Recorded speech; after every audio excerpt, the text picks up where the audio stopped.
I am Marcus James Dixon with Gold Derby, and we are happy to welcome Danny Strong to our directors panel for Dopesick on Hulu. Danny, you've been through this Emmy whirlwind before. You were nominated for writing Recount, and you won for writing and producing Game Change. But this is your first directing nomination. What does it mean to be recognized by your fellow directors in the TV Academy? Oh, it was so thrilling and exciting. I didn't expect to be nominated as a director, and when it came in, I was pretty blown away and quite moved by it, to be honest with you. And you're also up for producing and writing Dopesick. Overall, the show got 14 total Emmy nominations.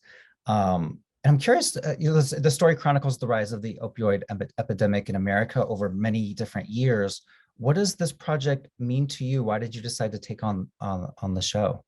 Well, it came to me from producer John Goldwyn. He approached me about writing and directing a movie on the opioid crisis, focusing around the Sackler family. And once I started researching it and started diving into it, I was horrified by the actions of this company, Purdue Pharma, that was micromanaged by and run by the Sackler family. And the extent that they lied, deceived, obfuscated the effects of their drug OxyContin. And no matter what happened, no matter what news stories, investigations came their way, they would not back down, and they just kept selling harder and harder and harder. And they kept lying till this very day. They continue to lie about their drug.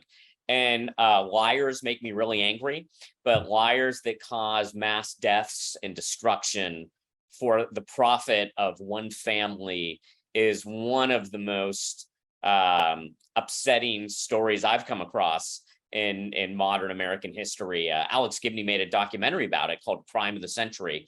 And I think that's a perfect title. I think this really is the crime of the century. So I really wanted to just expose what this company that was run by this family did to the country. And the specific episode you are nominated for directing and writing is the finale, The People versus Purdue Pharma.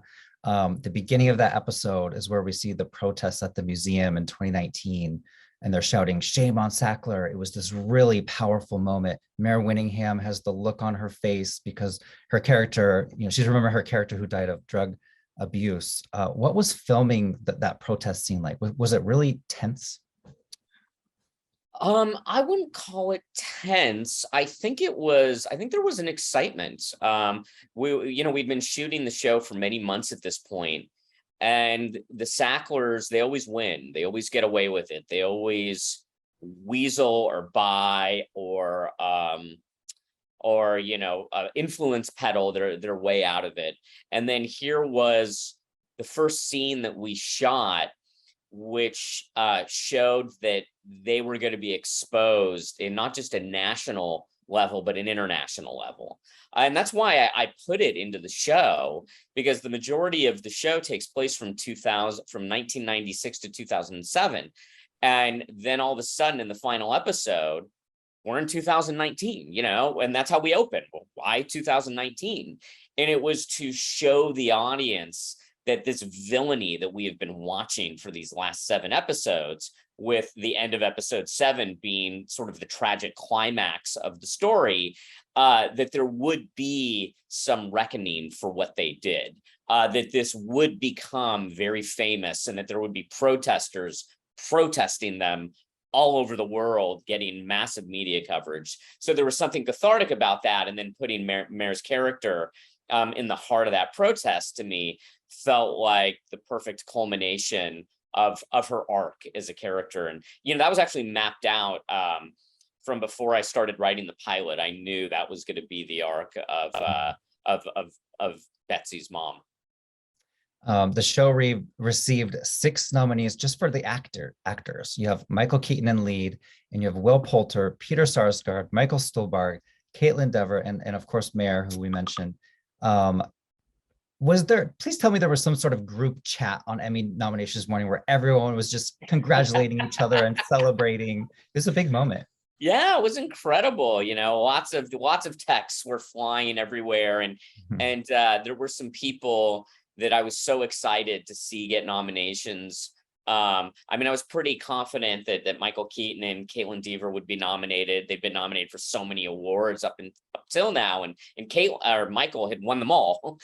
He's literally swept award season with his beautiful performance. And then to see Michael Stuhlbarg and Peter Sarsgaard, Will Poulter, and Mayer get these nominations was so thrilling for me. I think Michael Stuhlbarg's performance maybe the most difficult in the show. He was playing a real life character, someone that is very, very strange individual. The way he's described by people, he's despised by millions for his actions, but he's also despised by the people closest to him, which has been publicly written about. So it's a very challenging character of how do you portray that and dimensionalize it and not just be a two-dimensional villain. And what Michael did with that performance was really wonderful. And I just, all of them, they're so great. Will Poulter getting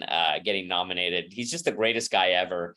And it was not a flashy performance. It was very much sort of this very very true life character and very, very just grounded performance that was so nuanced and layered. So I just love seeing him get that nomination.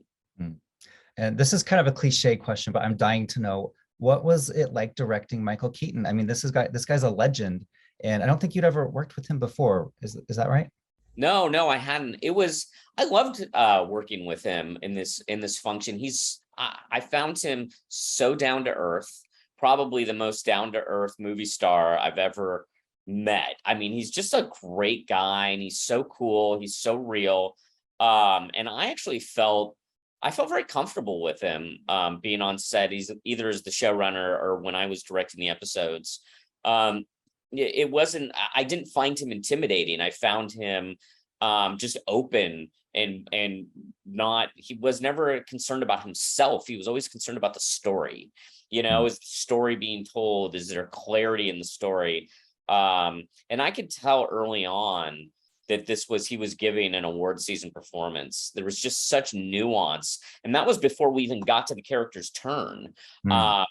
And just seeing how powerful he was before he became addicted, I thought, wow, I think this performance really gonna make some waves. And then when we got to the portion of the character where he becomes addicted, it just went to a whole other level. And it's pretty thrilling to be witnessing a performance like that. And we shot him in 6 weeks. So we block shot all his work, which was very challenging in that we had 3 directors working sometimes on the same day. And I was one of the 3 directors. And then I was simultaneously supervising the other 2 directors during the Keaton block. And it just was a lot. And by the end of it, there was this moment where I had this realization of, I've got his entire arc shot and it's gold. This performance is incredible. And there was this freedom in knowing that I had this unbelievable performance going into the rest of the shoot. And we stopped block shooting and started doing, normal episode blocks after that. So it was a unique situation, a challenging one, but it had its rewards in having, that whole arc shot and in the tank and not even being halfway through the process. For a story like this that's still going on in the world, like, how do you know what the final scene is of your series? Like, you did end it with Michael Keaton in group talking about the importance of pain. What made you decide that would be the way to close out the show?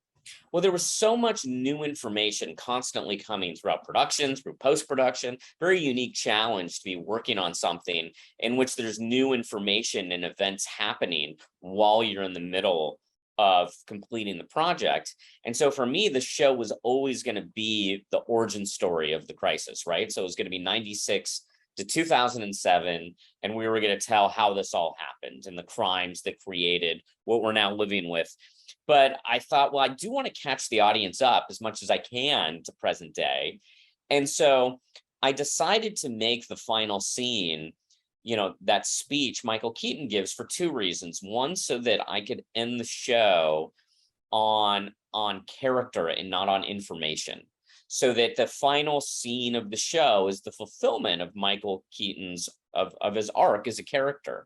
And then simultaneously, with that speech he gives, it was to give a thematic resonance to what the whole point of this show was about, to end it on theme, so that it could, and I hope this doesn't sound pretentious, but so that it could be not, information, but a piece of art or something that's attempting to be art, right? So I wanted to end with theme, and what this whole experience was about for the audience over the course of these 8 episodes.